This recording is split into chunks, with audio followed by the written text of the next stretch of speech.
Today we're going to talk about Tefilas Haderech. The Gemara Maseches Brachos in Daf Chav Tes Amud Beis tells us about the chiv of Tefilas Haderech. The Gemara says that Kol Hayotze L'Derech Tzarich L'Spalel Tefilas Haderech, and then the Gemara asks, what's the nusach of the tefillah? And it gives us a whole nusach. The Gemara then goes on to say that Emas Matzli, when do you daven Tefilas Haderech? Mishah Shemahalich B'Derech, from the moment you go out.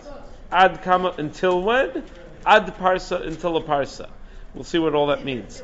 Heichi Matzila, what position should you be when you were davening Tefilas Haderech? Rav Chisda Amar Mu'umad, Rav Sheshes Amar Afilu Mahalech.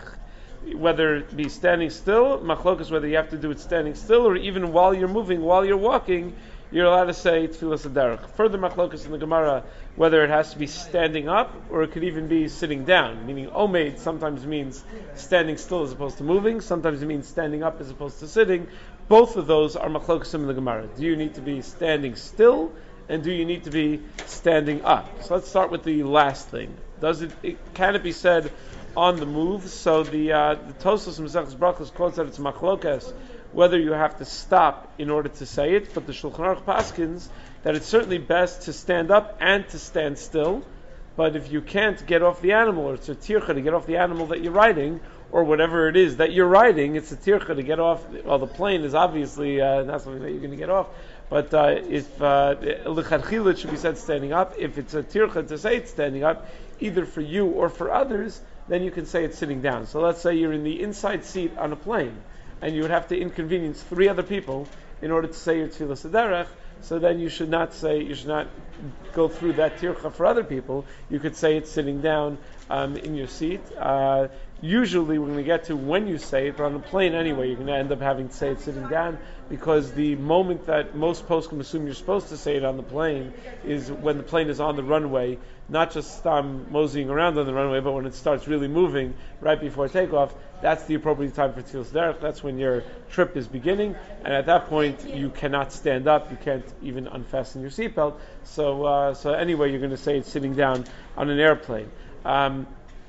However, like if you're in a car ride or something, so many of the poskim say, certainly if you're driving, you should stop. You should stop the car in order to be able to say Tefilas Haderech. You shouldn't say it as you're traveling. Rav Sternbach even goes so far as to say that even when he wasn't driving, Rav Sternbach in Shuvas Van Hagos Chel Gimel Siman Ayin Vav says that even when he had a driver driving him or a taxi, he would ask the taxi to stop. He would get out of the taxi, stand up, and say it just for a few moments. And he said that he's heard from many people that it's a great skula to do that will save you, will protect you from all the chayos ra'os, and he writes in parentheses in the tshuva, the chayos ra'os, and by that I mean Israeli cab drivers that are on the road. So he says it's a wonderful skula to be makbid about something like that. But Meikar Adin, certainly Aruch HaShulchan says really depends on the mode of travel, meaning if you're on a train, so it's easy to stand for Tefilas Haderech, you're not going to stop the train. Right, so you stand up and you say Tefilas Haderech, standing up on the train. But again, you have to figure out what's a tircha, what's not a tircha. L'chadchila is certainly to be saying it's standing up and not moving, or not while operating a moving vehicle at the very least. In terms of airplane travel, so the Pashup Shot is, of course, you say Tefilas Haderech when you take a plane anywhere. Right, that's a significant trip, and that should require Tefilas Haderech. However, Rav Shechter writes in Nefesh Harav that Rav Soloveitchik, when he used to commute back and forth from Boston to New York, so in the early years when he was doing it at first, so it was still a big deal for him to take a plane, he would say Tefilas Haderech. But as he got more and more used to it, and it became something that he would just always do, so he wouldn't say Tefilas Haderech anymore. Meaning, apparently, Rav Soloveitchik held that whether or not you say Tefilas Haderech on any given trip depends on how big a deal you think that trip is. Meaning sometimes in Eretz Yisrael, to go from one town to another, even though it's only an hour drive, is like a very big deal, because the whole country is so small, so an hour drive is a very big deal. So to go from Keren B'Yavne to Yerushalayim is a big deal, requires Tefilas Haderech. But in America, to go from here to Teaneck, we usually don't say Tefilas Haderech. We don't view that as like a big deal. We do that all the time. It's not like a cross-country trip to go from here to Teaneck. So Rav Soloveitchik held that it really depends on how you view the trip. The problem with that is that's ill-defined, and that it could be defined differently for different people. Meaning Rav Soloveitchik would be taking a trip, let's say if his wife went with him one time to New York. So she doesn't go every single week back and forth.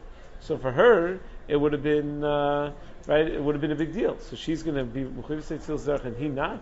So it's a little bit strange, a little bit difficult to understand.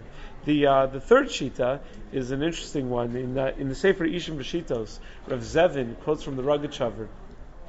Rav Zevin tried Ishim B'Shitos is intellectual biographies of great Gedolim over the past couple hundred years. It's one of the most underrated Sfarim out there. It's awesome. Rav Zevin just tries to give you the style of learning of different, the Nitziv and Reb Chaim, and he has like 100 pages on the Rogachover because he was a Talmud of the Rogachover. So he has twice as much on the Rogachover as he has on anybody else, and it's very fascinating. He tells you that the Rogachover was, we only have 10 minutes here, but he tells you the Rogachover was a great speaker. He was a horrible writer. Whenever you read anything from the Rogachover, it doesn't make any sense. You can't make any sense of it. But he said the table could understand if he was giving a shiur. When he spoke, he was as clear and eloquent as you could possibly imagine, which you never would have guessed if you would read his tshuvas.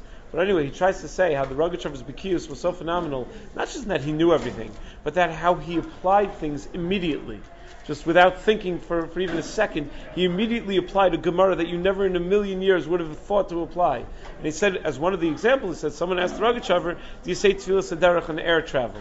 And the Rogachover immediately, without blinking an eye, says, no, of course not. It's enough in a Gemara, Chulin Kof Lamed Tesam Beis. Because Gemara, Chulin Kof Lamed Tesam Beis talks about the mitzvah Shiluach HaKan. And the Pasuk, when it describes Shiluach HaKan, describes that when you see a Kan Baderech, then you have to do the mitzvah Shiluach HaKan. The Gemara says, what if you see a Kan Bashamayim? Do you have to do Shiluach HaKan? So the Gemara says, no, because that is only called by the Pasuk as a Derech Nesher. It's the Derech of a bird, but it's not a Stam Derech. So it's not defined as a Derech Stam, it's only defined as a Derech Nesher, and therefore there's no Shiluach HaKan. So says the Rogachover, so you see that Shemayim is not called a Derech. Then when you're traveling in the air, you see the Gemara says Beferish, it's not called a derech. So you're not going to say Tefilas Haderech. Tefilas Haderech is only a din in derech. It's not a din in any other type of path you may travel that is not halachically qualified as a derech. Rav Vadia writes in the Tshuva in Yechavadas that he's not sure if the Rogachover was serious when he said this. He thought the Rogachover might have been just showing off. Meaning, because he says, not showing off like to brag, but like, just showing off how you can apply different things to different places. But he says, la halacha, it's very hard to say that. Who said Tefilas Haderech is dafka din derech? Who came up with the term Tefilas Haderech? That's not a pasuk. The Torah never said the Torah says the word derech by Shiluach HaKan. So if it doesn't fit into the Torah's exact definition of derech, there's no mitzvah of Shiluach HaKan. Good. That's what that Gemara was about. But by Tefilas Haderech, Chazal invented the term Tefilas Haderech. It had to dafka be the kind of derech that's referred to as a biblical derech. No, Lashon Torah l'chud, Lashon Chachamim l'chud. For instance, the Achronim quote. There's a Halacha in Shulchan Aruch Even Ezer Siman Ayin Vav Siv Dalid. It's a Gemara in Yivam Samach Beis. Echayiv Adam lifkod his ishto b'shah shu yotze l'derech. That a man has to be with his wife. He has a chiyivona the night before he goes out l'derech. But if he's taking a plane trip, the chiyiv doesn't apply. Only if he's taking a trip by donkey or whatever. No, of course not. When the word derech is not based on a pasuk, so it's the plain pashtus is going to be included as well. So the Rogachover, I think, has been rejected by most other achronim, but it's still a cool story.